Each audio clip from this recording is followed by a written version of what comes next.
When you look at historical healers, old biblical miracle stories and things like that, knowing what you know now about influence, persuasion, psychology, illusions, how much of the stuff, how much are illusions high tech, and how much do you think, wait a minute, this technology, if you will, was around 3,000 years ago. So this could be fake. This could have been something somebody did as a scam, and now it's this lore that we base our lives upon.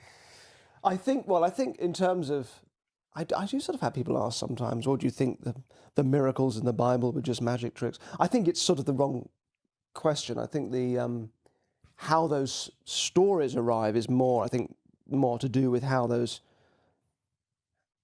tales get formed after the event, so that you can, if you're a young Christian community growing up in some other part of the world, and you kind of need your backstory to justify your response to the difficulties that you're facing in your own time. So you need your stories, and it was very standard in those days to recreate stories and put words in the mouth of people, of your figure, your guru, that had long since died. So I think a lot of those stories are really just things that have come out since in order to tell a story or teach a lesson that is useful for those communities, 100, 200, 300 years later.